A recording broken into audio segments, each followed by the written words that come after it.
awal kisah terdapat segerombolan bandit yang sedang mengadakan pesta. Mereka pun sangat menikmati pesta itu ditemani dengan daging dan minuman kawa-kawa tentunya. Namun pesta mereka terganggu saat mendengar sesuatu yang datang dari arah kejauhan. Pria gendut yang sepertinya adalah pemimpin para bandit sampai berhenti mengunyah daging yang dipegangnya. Mereka mulai memasang sikap siaga dengan senjata mereka yang mulai digenggam erat.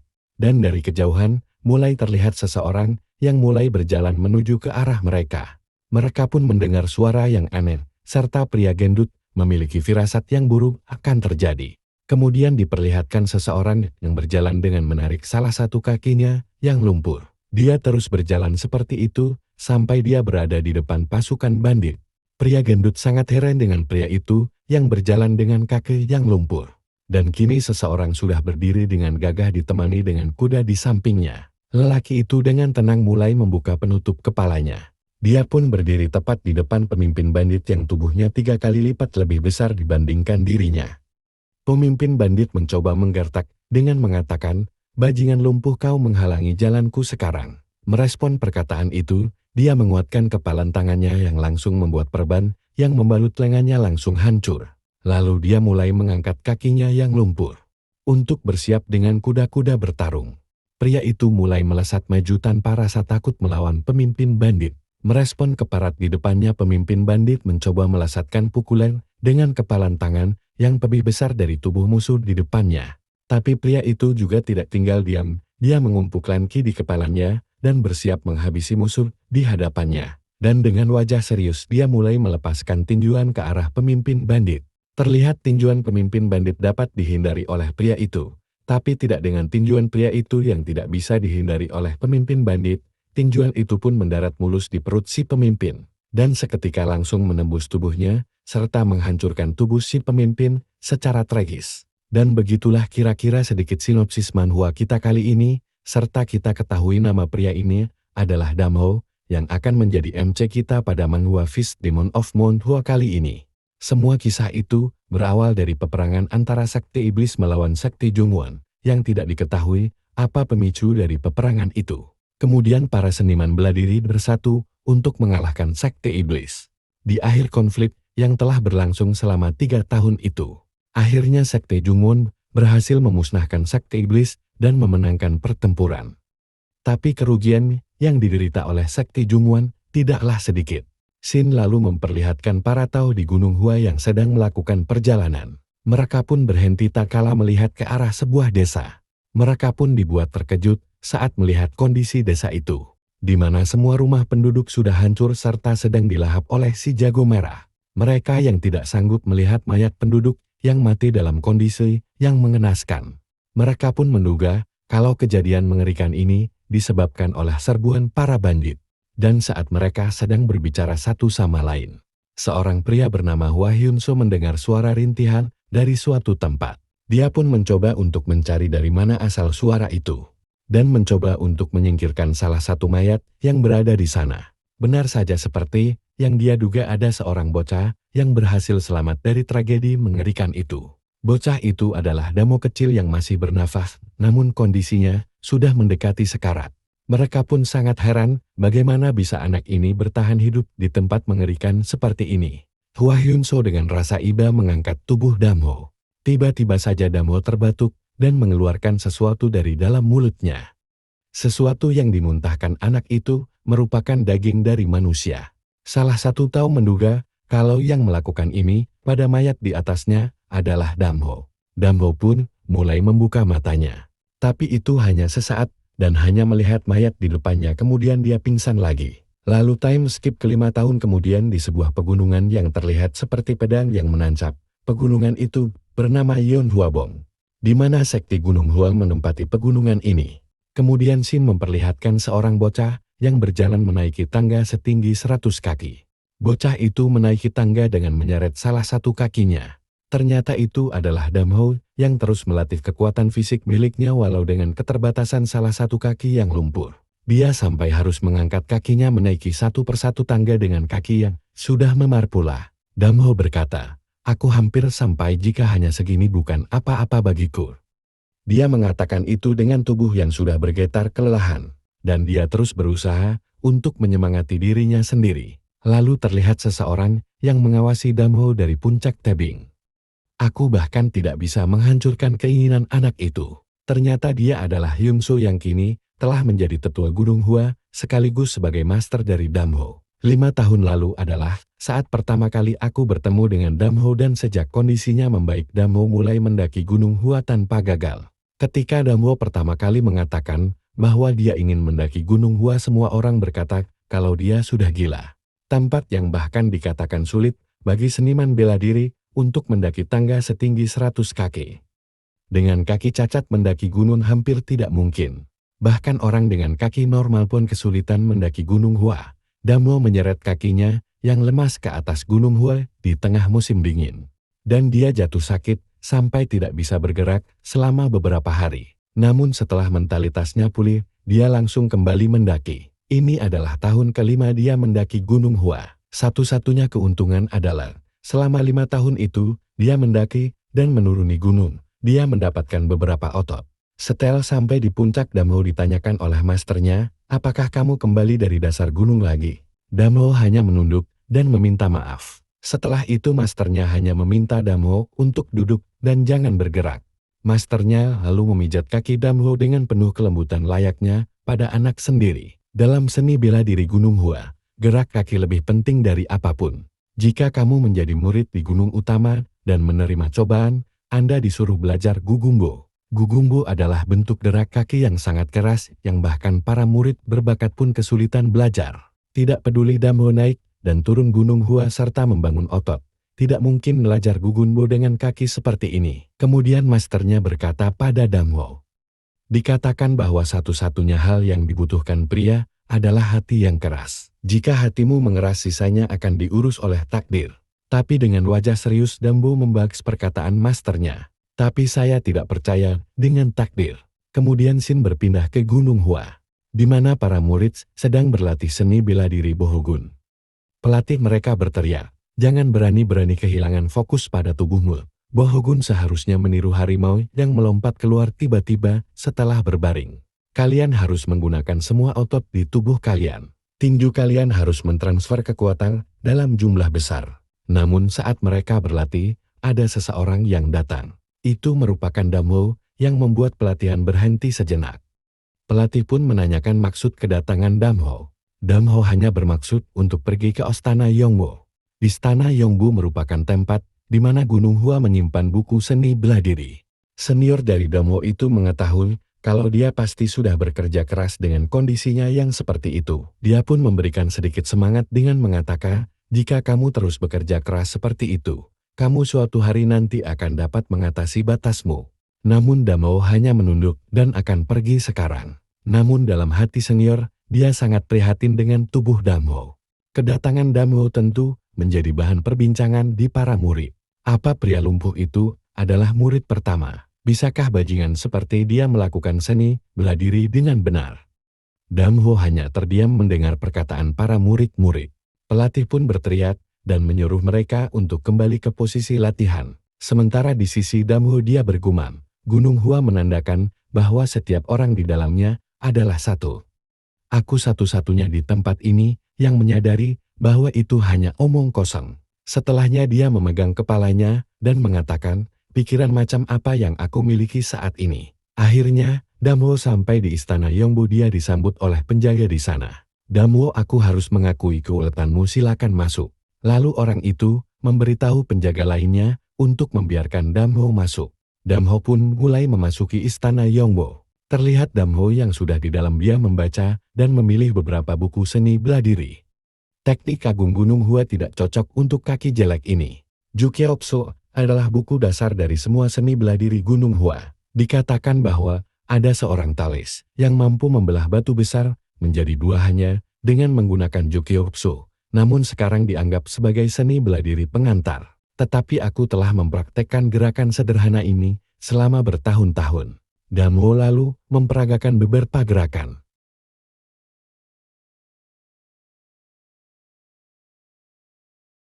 Yufepwon, Bohokwon, Jukyopso, bagi orang lain itu hal yang sepele. Tapi bagiku hanya ini yang ku miliki. Sementara di luar istana para penjaga membicarakan Damho. Sial, aku bahkan tidak bisa menjelajahi istana Yongbo karena fakta bahwa aku bukan murid pertama. Tapi pelatihan yang bajingan panggil murid pertama lakukan adalah sesuatu yang dilakukan murid luar. Seorang lainnya membalas, tidak ada lagi yang bisa dia lakukan karena kakinya seperti itu.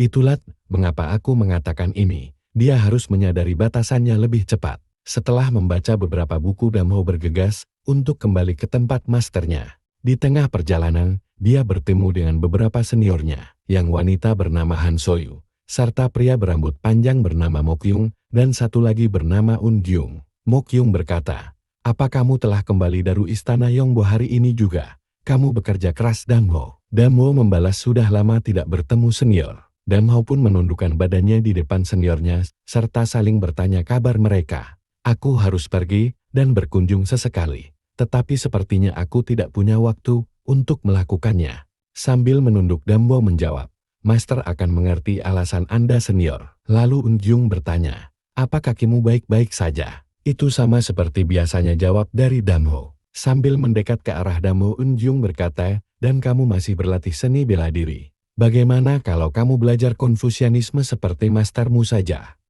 Ada jalan mudah yang telah disiapkan untukmu. Jadi mengapa kamu bersikeras melakukan jalan yang sulit?" Dengan tatapan mata yang tajam, Damho membalas, "Kakak senior, bagaimana kamu bisa menyebut jalan yang dilalui masterku dengan mudah? Jika jalan itu mudah, kamu pasti berhenti berlatih seni bela diri dan mengikutinya, kakak senior." Tentulah perkataan Damho menyulut emosi dari Ungyo, dan dia langsung memegang kerah baju dari Damho. Ketegangan di antara mereka dihentikan oleh Mokyung. Unjung kembali berkata kepada Damho, "Tidak ada yang sebodoh dirimu, membuang waktu dengan sia-sia. Ingat kata-kataku." Sambil menunduk, Damho berkata, akan mengukir perkataan seniornya jauh di dalam tulangnya. Lalu Han Soyu mendekati Damho dengan mengatakan, "Saudara, jangan diambil hati perkataan dari Unjung. Dia tidak mengucapkan kata-kata itu karena dia membencimu. Jika kamu membutuhkan bantuan dengan seni bela diri, datang dan temukan aku kapan saja, karena aku akan membantumu dengan kemampuan terbaikku."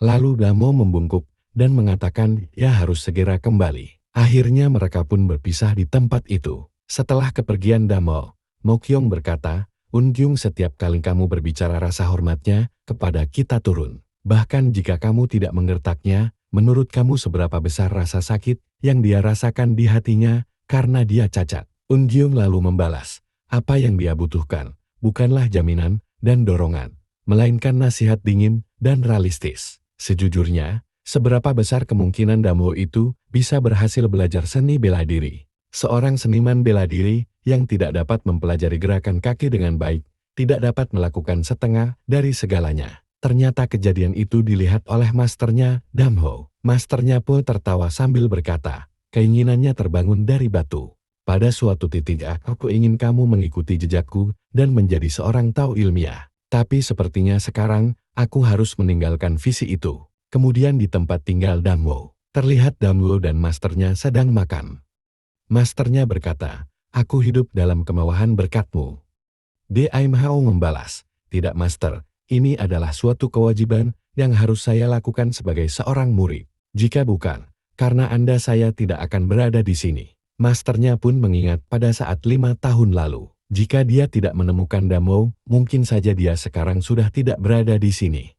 Dia bukan hanya sebagai master untuk Damho, tetapi lebih dekat sebagai orang tua. Dia lalu menanyakan kepada Damho, "Apakah kami ingin menguasai seni bela diri sebanyak itu?" Damho pun mengiyakan perkataan sang master. "Apa kau tahu siapa masterku? Ia itu Cheong Gongja, bukan? Benar, orang yang dulu disebut yang terkuat di Gunung Hul. Cheong Gongja adalah masterku. Meski dia telah menjadi sosok legendaris sekarang, sekti Gunung Hua dapat mencapai kejayaannya berkat dia. Masterku adalah seseorang yang seperti langit dan matahari sendiri.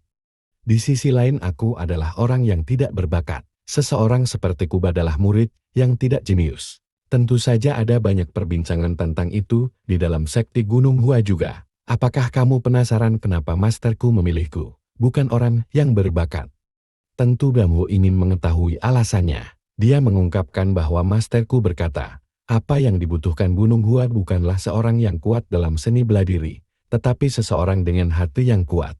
Dia menginginkan seseorang yang bisa mewariskan kemauan dan nilai Gunung Hua kepada generasi berikutnya. Dan dia ingin aku menjadi seseorang itu. Sejak itu, aku melepaskan pedangku dan mengejar jalan seorang murid sebagai gantinya. Mendengar perkataan masternya, Damho meminta maaf karena tidak mengikuti kata-kata masternya meskipun dia memahaminya. Sudahlah, aku mengerti apa yang kamu pikirkan. Apa kamu tahu apa yang dilakukan oleh seorang murid? Iya. Mereka mempelajari kitab suci Taoisme. Sambil berjalan keluar masternya berkata, itu memang benar, tetapi dalam keadaan darurat. Mereka juga harus menghafal semua seni bela diri yang diajarkan di Gunung Hua. Masternya Damho lalu membuka bungkusan yang terletak di bangku depan rumah mereka. Mengingat mereka semua telah memberiku mata yang baik untuk seni bela diri, meskipun tubuhku tidak mampu mengikutinya, dan aku menemukan buku ini secara kebetulan. Buku itu merupakan buku teknik kultivasi surgawi. Itu adalah teknik kultivasi yang dibuat oleh sekte Gunung Hua pada awalnya ketika mereka menguasai Gunung Hua. Seni bela diri dari sekte Gunung Hua selalu berubah. Dengan kakimu, tidak akan mudah untuk menguasainya. Apakah kamu menyadari itu? Iya, Master. Tetapi aku tidak akan pernah menyerah. Mendengar ucapan Damho, masternya tersenyum. Aku percaya padamu. Meskipun kamu mungkin telah mengembangkan kekuatan fisik dengan mendaki Gunung Hua, batinmu pasti masih sangat lemah. Sang master lalu memberikan buku itu kepada Damho dan memintanya untuk mempelajarinya. Ingatlah, buku ini berisi apa yang diajarkan sekte Gunung Hua di masa lalu. Jika kamu tidak dapat menemukan apa yang kamu cari di Gunung Hua saat ini, temukanlah di Gunung Hua masa lalu. Shingun berpindah di tepian tebing. Terlihat Damho yang sedang berkultivasi. Seperti yang dikatakan Master, otot-ototku berkembang dengan baik sebagai hasil dari mendaki Gunung Hua. Namun batinku masihlah sangat lemah. Sementara itu di bawah bukit ada seseorang yang berkata, aku ingin tahu apa ada sesuatu yang terjadi padanya. Apa maksudmu, Damho? Iya, dia selalu mendaki Gunung Hua, tapi aku tidak melihatnya hari ini. Tidak ada yang akan memberitahunya tentang kepergian Master Hyun Gum. Laki-laki yang di sebelahnya lalu berkata, kalau begitu aku akan pergi mencarinya. Nama orang itu adalah Won Yun. Aku yakin Damho akan senang jika kamu melakukan itu. Kembali ke sisi Damho, yang kini dia pulang untuk istirahat. Dia pun berbaring karena merasa sangat lelah. Sementara masternya baru saja terbangun dari tidurnya. Dia lalu berjalan menghampiri Damho. Dia pasti sangat kelelahan. Lalu dia sedikit memberikan pijatai di kaki Damho. Hanya ini yang bisa aku lakukan untukmu, Damho. Dan Shin berpindah pada keesokan harinya. Terlihat Damho yang sedang berkultivasi di bawah air terjun.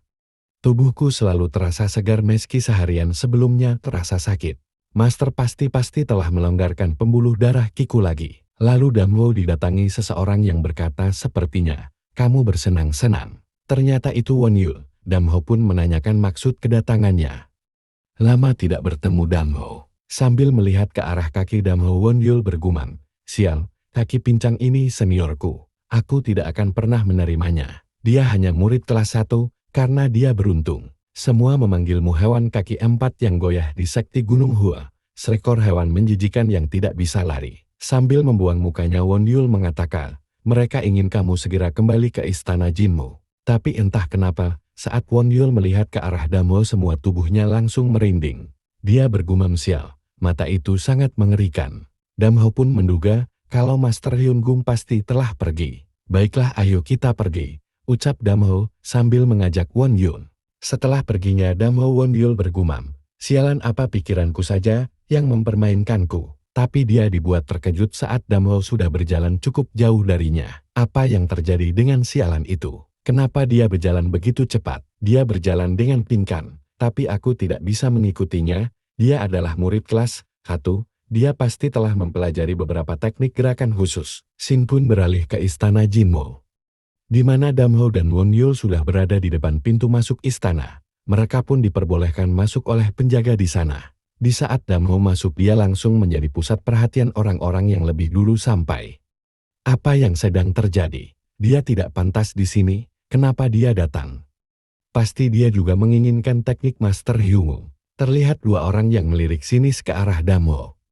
Dia memiliki hak sebagai murid kelas 1. Kamu pikir aku tidak tahu, tapi akan ada latihan pertarungan.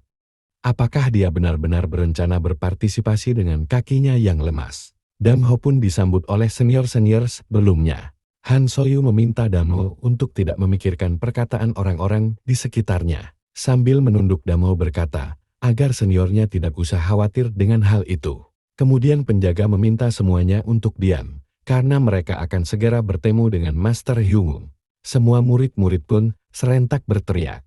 Murid-murid Gunung Hua menyambut Master Hyung. Perlahan-lahan pintu istana pun mulai terbuka. Murid Gunung Hua, kami menyapa yang terhebat di Gunung Hua, Master Hyung. Keluarlah dari pintu itu seorang pria yang merupakan Master Hyung.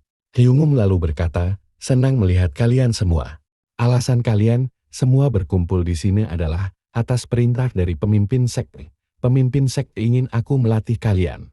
Namun, aku tidak membutuhkan mereka yang hanya sedikit di atas rata-rata. Kelas 1 atau kelas 2 atau bahkan murid dari klan lain itu tidak masalah. Aku hanya membutuhkan satu orang yang luar biasa. Akan ada ujian, hanya satu orang yang lolos akan menjadi muridku. Dalam hati Damuo mengatakan proposal keterlaluan yang menyeratkan bahwa orang luar pun bisa menjadi murid kelas 1. Dengan mengepalkan tangannya, Damuo menguatak tekadnya. Kalau begitu aku juga bisa. Tetapi Mugyum maju dan memberi salam hormat pada Master Hyung. Mugyum bertanya, bolehkah saya tahu metode seperti apa yang Anda lakukan untuk memilih murid nantinya? Master Hyung membalas, mengapa kamu juga menginginkan ini? Mugyum, kamu seharusnya tidak membutuhkan ajaranku. Dan dengan membungkukkan badannya Mugyum membalas, sejujurnya, akan aneh jika saya tidak menginginkan ajaran Anda. Orang yang menerimanya akan menjadi orang yang mewakili Gunung Hua selanjutnya. Saya tidak bisa tidak khawatir, Master. Namun sayangnya, saya sudah mempelajari seni surgawi matahari terbenam. Jalan saya tidak akan sejalan dengan ajaran Anda. Ya, kamu mendapat informasi yang lengkap, Mugyum. Semua yang ada di sini akan bertarung satu sama lain. Setelah itu aku akan memberikan keputusan. Dengan penuh hormat Mugyum berkata, Master, saya tidak ingin dipermalukan oleh saudara-saudara saya, jadi saya akan mundur di sini. Lalu Master Hyung berteriak kepada murid lainnya, tidak ada waktu, kita akan segera mulai pertandingannya. Sum Giang dan Won Giang bersiaplah. Kedua orang yang dipanggil pun segera bersiap untuk melakukan pertarungan, dan beduk sebagai tanda dimulainya pertandingan pun dibunyikan. Kini mereka pun sudah berada di arena pertandingan. Mugyum mengatakan, yang pertama adalah seni tinju bunga plum Won Giang dan seni pedang 7 bintang Sum Giang.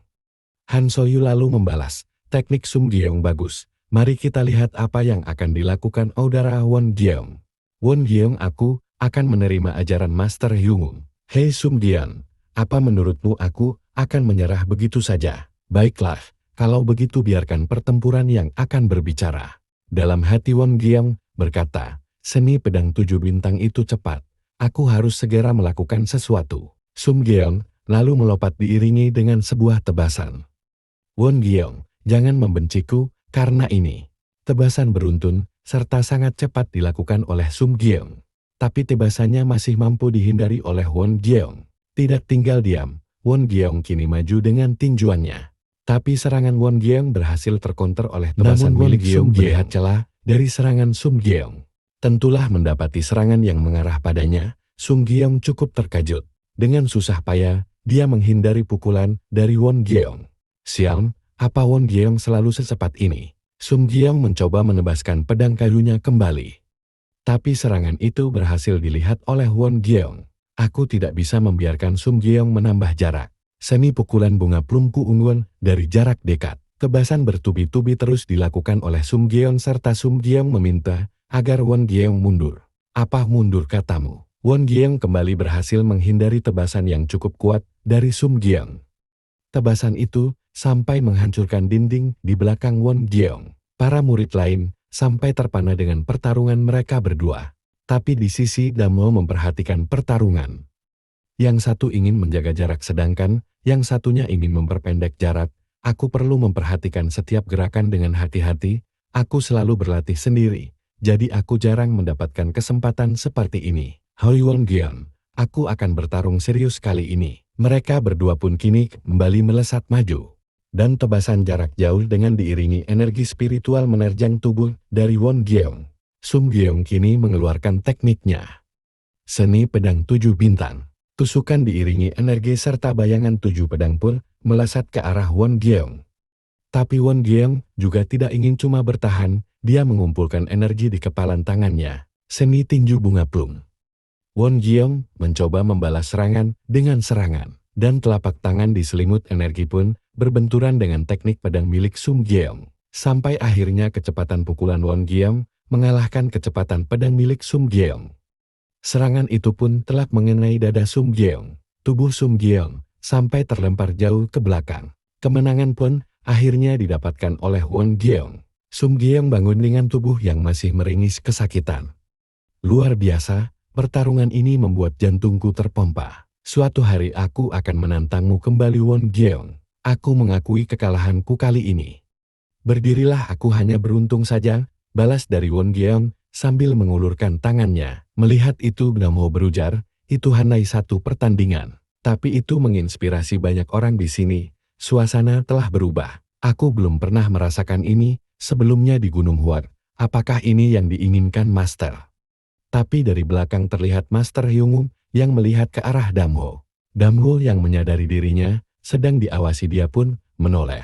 Dalam hati Master Hyungwoo berkata, bukankah dia anak laki-laki yang di bawah Yunsu 5 tahun lalu? Menyadari yang mengawasi dirinya adalah Master Hyungwoo, Damho menundukkan matanya karena dia merasakan kekuatan Master Hyungwoo hanya dari tatapannya. Master Hyungwoo kembali melanjutkan perkataannya, kamu tidak pantas berada di sini.